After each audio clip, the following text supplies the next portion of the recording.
Hello, guys. We are going to jump into our lesson today about government and the different types of government. We're just going to do an overview. Then later this week, we're going to dive into three main types of government.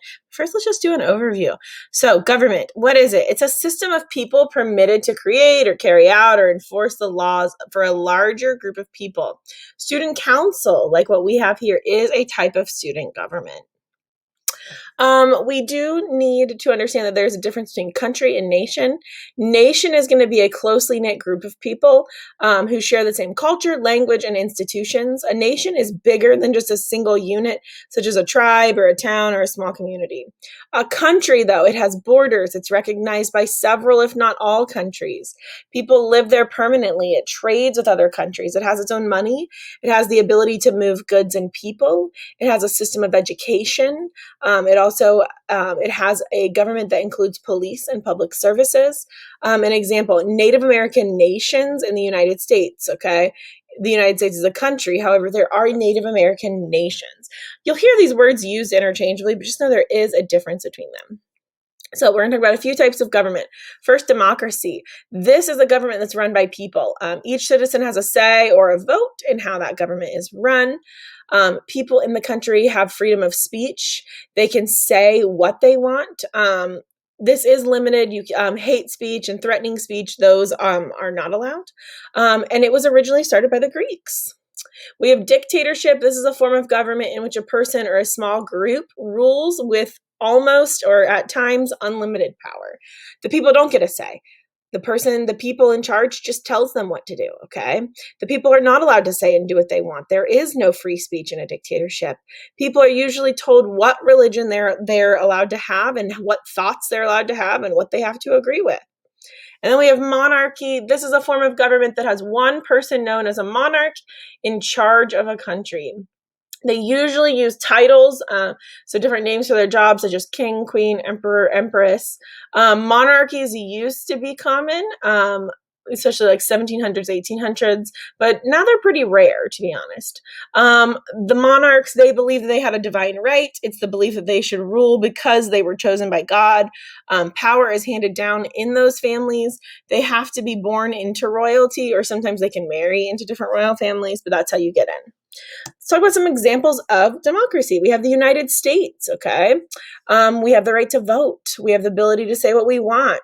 When the founding fathers, okay, were deciding on a type of government, they knew that they didn't want another king or queen like Britain. That's what they were running from, okay? The founding fathers decided on three branches of government to keep checks and balances, okay? So what kind of government has a king or queen? Let's just remember that. It's a monarchy. The U.S. has two major political parties, the Democrats and the Republicans.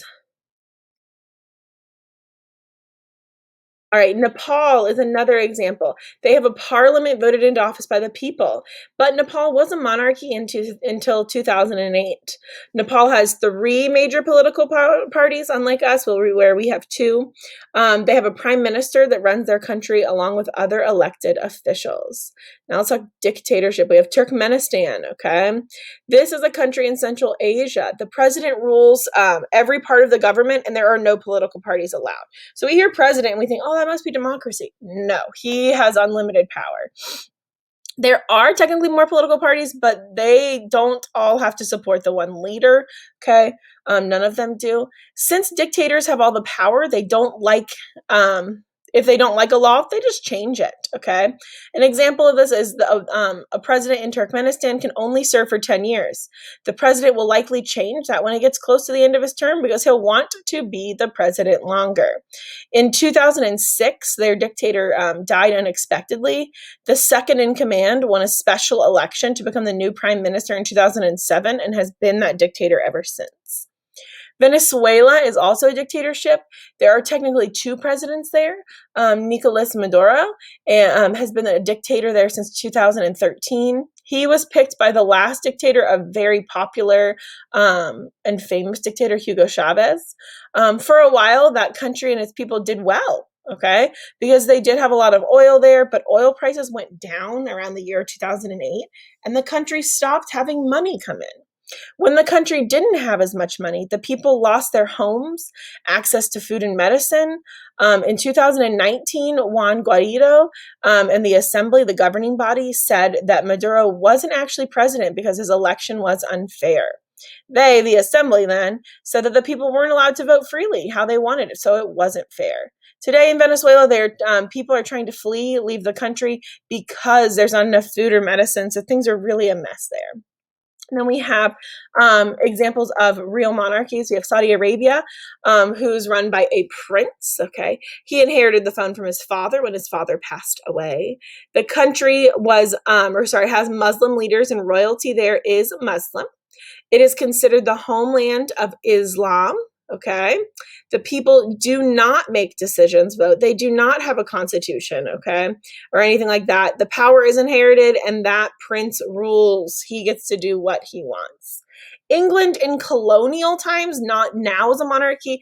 Yes, England still has a queen now, but she's really just kind of a figurehead. They have parliament and a prime minister that make the decisions, okay? England in colonial times, okay, did have a king, King George III, for example. There were a lot of King Georges, okay. He did have some rules, though. He could not deny free speech or keep his own army or veto any laws passed by Parliament, okay. He did have the power to declare wars, pass laws, and grant charters, though, okay. During this time, England was beginning to transition into a democracy, but they were still a monarchy. Today, England still has a queen, but she makes little to no decisions for the country. They have people elected, the prime minister and the parliament, like I said before. All right, let's jump into your show it.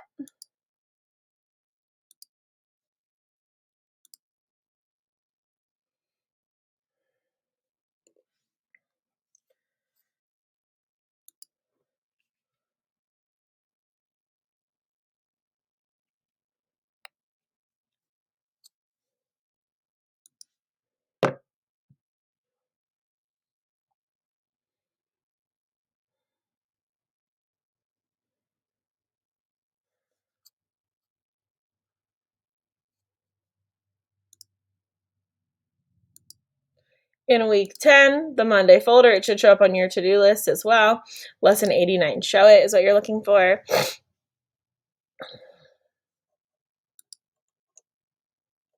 All right, which country is a dictatorship? Not the United States, they are a democracy. Turkmenistan, I think that was one. Canada, we didn't talk about them. England, that was a monarchy, so it has to be Turkmenistan.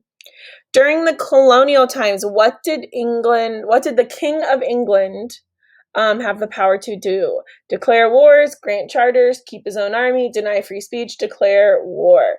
Declare war is on there twice, okay? He could grant charters and he could keep his own, no.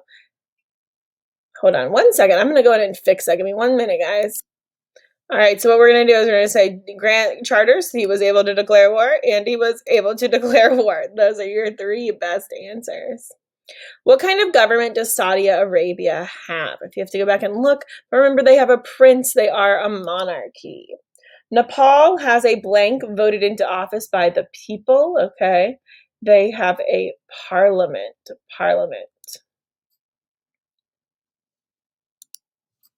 All right. Do you guys have 3 more to do by yourselves? Remember this one, declare war, grand charters, declare war, okay? If it did change, then look it up on the slides. We may have edited it before class. If you have any questions, please let me know.